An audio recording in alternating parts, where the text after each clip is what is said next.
आने वाले समय में आयुष्मान कई बड़ी फिल्मों में नजर आएंगे। इन्हीं में से एक थामा है, जिसके निर्देशक की कमान मुंजिया के निर्देशक आदित्य सरपोतदार ने संभाली है। अब थामा से आयुष्मान समेत तमाम सितारों की पहली झलक सामने आ गई है। थामा में आयुष्मान की जोड़ी पहली बार रश्मिका मंदाना के साथ बनी है।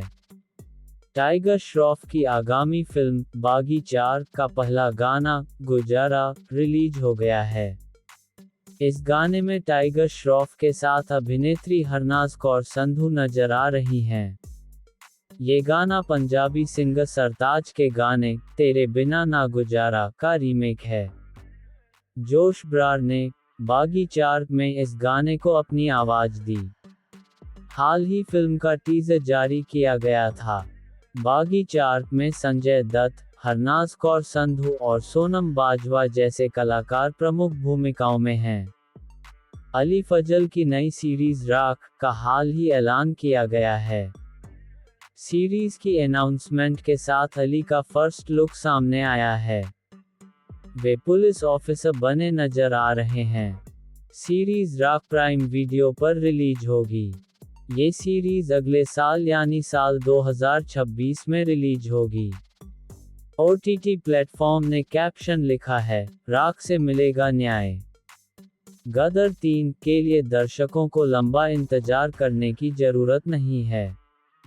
हाल ही एक इंटरव्यू में डायरेक्टर अनिल शर्मा ने इस फिल्म की घोषणा की है।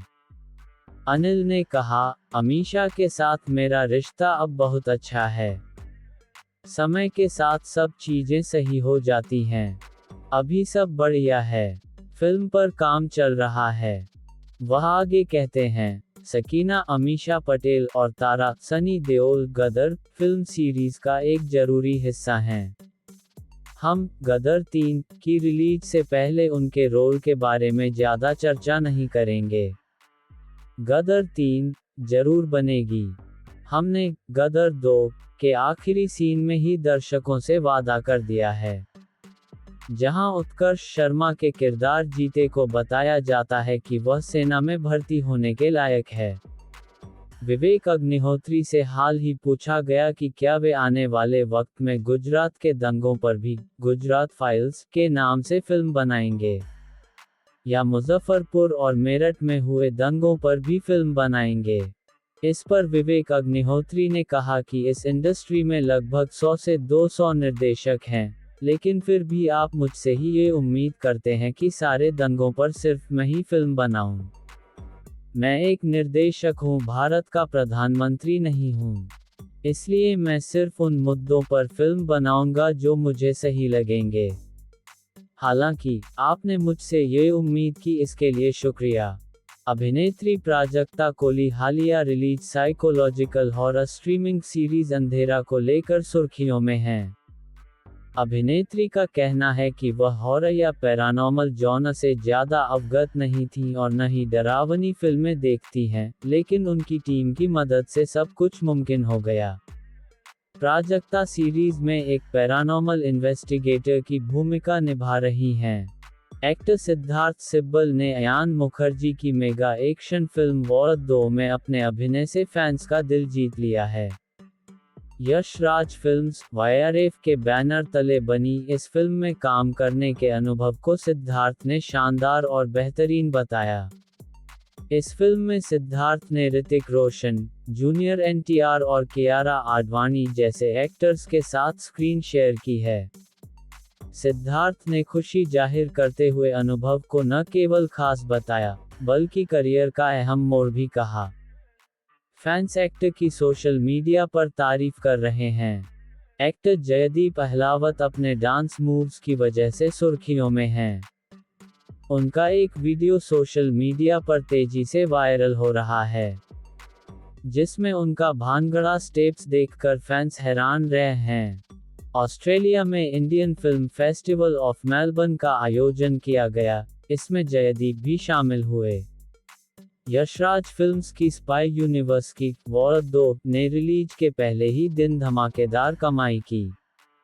ऋतिक और जूनियर एनटीआर की फिल्म 14 अगस्त को सिनेमाघरों में आई और तब से लगातार चर्चा में बनी हुई है। अयान मुखर्जी के निर्देशन में करीब 300 करोड़ में बनी इस फिल्म ने अब तक करीब 169 करोड़ की कमाई कर ली है। रजनीकांत की फिल्म कुली को चंद दिन ही सिनेमाघर में हुए हैं। ये फिल्म कमाल का कलेक्शन कर रही है। फिल्म के कलेक्शन के अलावा कुली ने ओटीटी रिलीज के लिए भी डील साइन कर ली है। रिपोर्ट के अनुसार रजनीकांत की फिल्म कुली के डिजिटल राइट्स 120 करोड़ रुपए में बिके हैं। ये तमिल सिनेमा की सबसे बड़ी डील साबित हुई है। अभी तो यह फिल्म थिएटर में मौजूद है, लेकिन जल्द ही ओटीटी पर भी रिलीज होगी। कुली के OTT rights Amazon prime video ने खरीदे हैं। स्त्री 2 और भेड़िया के बाद अब इस यूनिवर्स की अगली फिल्म थामा आ रही है, जिसका टीजर मेकर्स ने रिलीज कर दिया है। इसमें रोमांस के साथ साथ हॉरर और एक्शन का अनोखा मेल देखने को मिल रहा है। टीजर की शुरुआत एक घने जंगल से होती है, जहां आयुष्मान और रश्मिका एक साथ समय बिता रहे हैं। अवनीत कौर और शांतनु की फिल्म लव इन वियतनाम के मेकर्स ने फिल्म का गाना फकीरा रिलीज कर दिया है। ये सूफी रॉक स्टाइल का भावुक गाना है, जो प्यार में जुदाई का दर्द दर्शाता है। शांतनु ने कहा, यह उन गानों में से है जो दर्शकों को काफी पसंद आएगा। ये सिर्फ एक धुन नहीं है, बल्कि एक एहसास है। इसमें प्यार और जुदाई का मेल है। हनुमान जयंती 2026 के मौके पर AI generated Chiranjeevi Hanuman the eternal release की जाएगी। ये फिल्म रामायण और पुराणों की कहानियों पर आधारित है। इसे 50 से ज़्यादा इंजीनियरों की टीम मिलकर बना रही है। फिल्म की कहानी न केवल भगवान हनुमान के बल और भक्ति को दर्शाएगी, बल्कि भारतीय संस्कृति और आध्यात्मिकता को भी नई पीढ़ी तक पहुंचाएगी। संगीत त्रिलोक नाम के एक खास एआई संचालित बैंड द्वारा तैयार किया जाएगा, जो आध्यात्मिकता को आधुनिक संगीत के साथ पेश करेगा। रजनीकांत अपनी सुपरहिट फिल्म जेलर के सीक्वल में नजर आएंगे, जिसके निर्देशन की कमान नेल्सन दिलीप कुमार ने संभाली है। इसमें मिथुन चक्रवर्ती की एंट्री हो गई है। मिथुन इस हफ्ते के अंत में शूटिंग में शामिल होंगे। सनी देओल यश राज फिल्म्स के बैनर तले बनने वाली फिल्म गबरू में नजर आएंगे। कहा जा रहा है कि उन्होंने यश राज फिल्म्स के साथ अपनी 30 साल पुरानी नाराजगी को खत्म कर दिया है। दरअसल, सनी और यश राज फिल्म्स के बीच तकरार 1993 में आई फिल्म डर के बाद शुरू हुई थी। मीडिया रिपोर्ट्स के मुताबिक, सनी मिथुन को संगीतकार के तौर पर लेना चाहते हैं। हुमा कुरैशी और उनके भाई साकिब सलीम जल्द ही अपनी पहली production film Baby Do Die Do release करने वाले हैं। अभिनय के अलावा, दोनों ने अब निर्माता बनने का फैसला किया है ताकि वे अच्छी कहानियों को खुद चुन सकें और उन्हें दर्शकों तक पहुंचा सकें।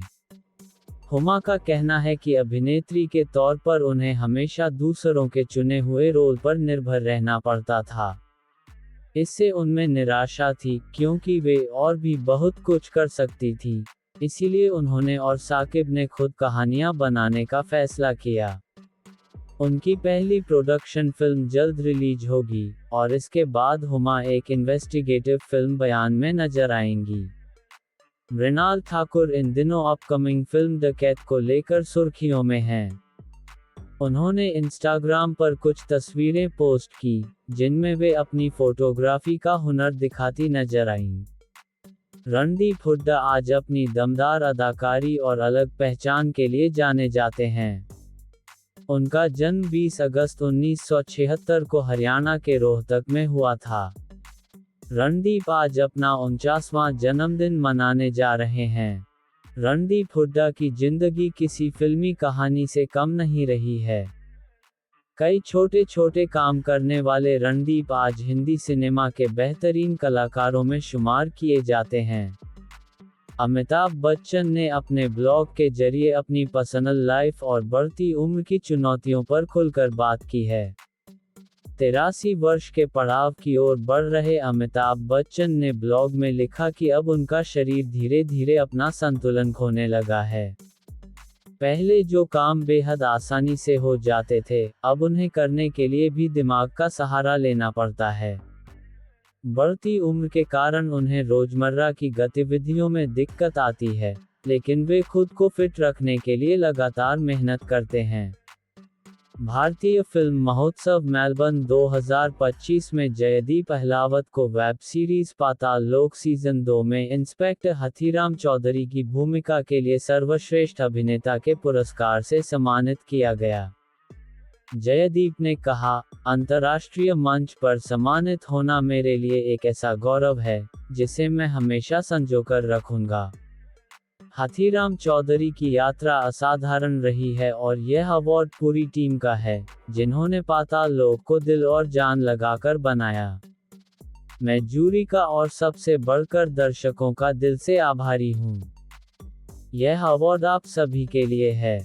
एमसीयू की फिल्म एवेंजर्स डूम्सडे में डेडपूल यानी रयान रेनॉल्ड्स भी नजर आएंगे। खुद रयान रेनॉल्ड्स ने ये कंफर्म किया है कि इसमें एक ट्विस्ट है। रयान रेनॉल्ड्स ने सोशल मीडिया पर एक क्रिप्टिक पोस्ट किया। उन्होंने एवेंजर्स का ए लिखा, जिसे डेडपूल स्टाइल की ग्राफिटी के साथ टैग किया। इस पोस्ट पर 4 दिन में 10 लाख से ज्यादा व्यूज और लाखों कमेंट्स आ चुके हैं।